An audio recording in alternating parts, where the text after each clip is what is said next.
Faridabad NIT से कांग्रेस के विधायक नीरज शर्मा ने खास बातचीत की है हमारे संवाददाता रवि चंदेल से। इस दौरान जहां नीरज शर्मा ने बजट सत्र में कॉलिंग अटेंशन लाने की बात की, तो वहीं दूसरी तरफ गैर कानूनी धर्मांतरण रोकथाम बिल पर भी अपनी प्रतिक्रिया दी है।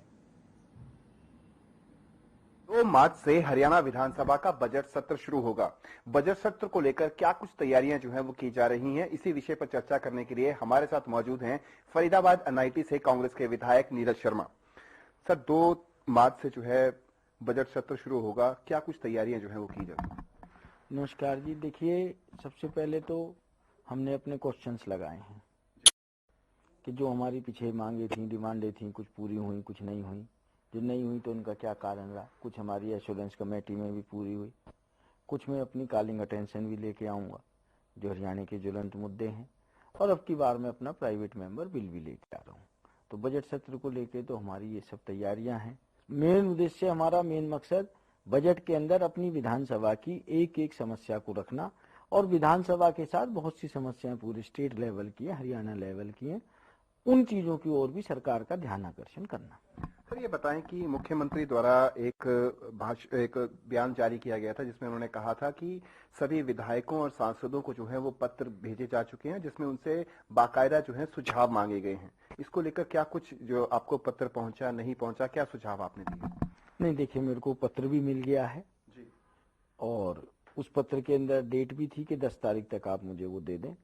हालांकि मैंने सेमी ड्राफ्ट कर लिया है, क्योंकि पीछे ब्याह शादियों का भी सीजन था, हमारी उत्तराखंड में भी ड्यूटी है, दिल्ली भी है, यूपी भी है, चुनाव भी चल रहे हैं, ठंड बहुत थी, और मैं 10 से पहले मुख्यमंत्री जी के पास उस पत्र का जवाब भेज दूंगा।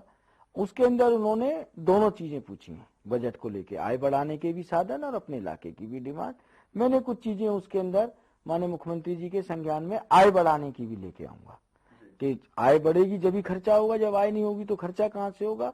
तो वो मैं जरूर मुख्यमंत्री जी को दूंगा, क्योंकि पीछे भी हमने 2-3 सुझाव दिए थे जो मुख्यमंत्री जी तो माने पर धरातल पे काम नहीं हुआ। सर, आज कैबिनेट की बैठक में एक अहम विषय पर चर्चा हुई और बाकायदा विधेयक जो है वो अब विधानसभा में जो है पेश किया जाएगा। उनका नाम है गैर कानूनी धर्मांतरण रोकथाम विधेयक। किस तरीके से देखते हैं आप इसे, आपकी क्या व्यक्तिगत राय है इसमें? देखिए, ये बड़ा ना संवेदनशील सा मुद्दा है जी, और मेरा ये मानना है कि व्यक्ति जिस धर्म, जिस मजहब में पैदा हो, उसको उसी धर्म मजहब में जाना चाहिए। ये मेरी व्यक्तिगत राय भी हो सकती है, और धार्मिक प्रवृत्ति का भी व्यक्ति हूं मैं, कि पहली बात तो गैर कानूनी तरीके से धर्मांतरण होना ही नहीं चाहिए जी। फिर भी कोई व्यक्ति करना चाहता है, उसकी स्वेच्छा से होना चाहिए, उसके मन से होना चाहिए, और जो व्यक्ति जहां जन्म ले उसको वहीं से मुक्ति भी मिलनी चाहिए, मेरा ऐसा मानना है।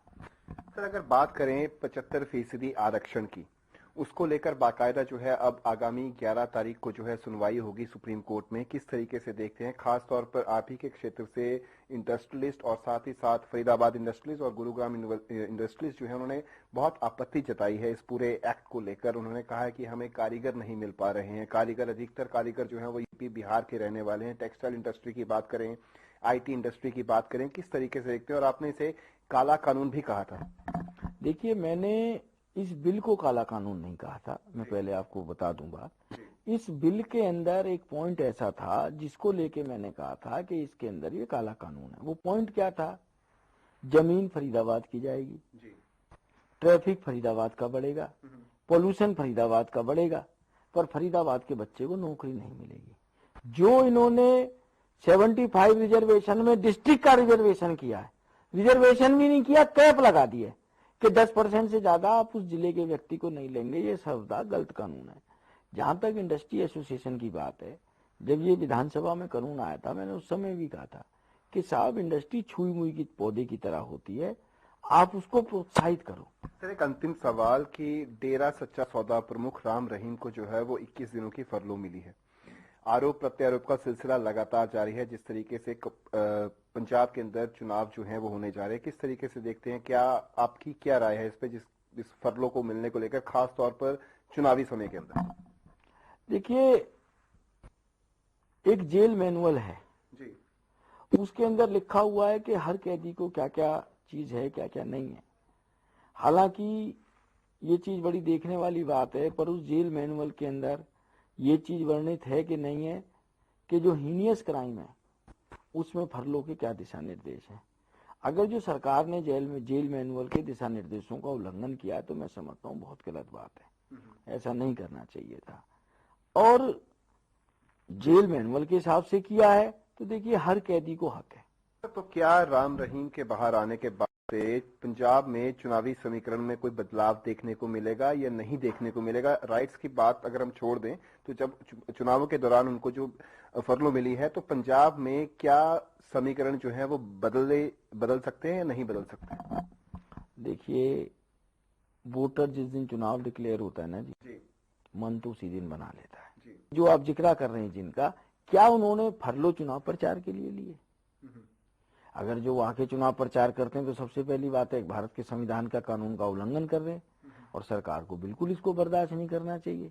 बहुत बहुत शुक्रिया। तो ये थे हमारे साथ फरीदाबाद एनआईटी से कांग्रेस के विधायक नीरज शर्मा, जिन्होंने बजट को लेकर अपने विचार हमारे सामने रखे और साथ ही उन्होंने कहा कि जिस तरीके से जो धर्मांतरण को लेकर जो उन्होंने बातें रखी उस पर भी उन्होंने अपने विचार रखे। चंडीगढ़ से हर खबर हरियाणा के लिए रवि चंदेल के साथ कैमरामैन किशन की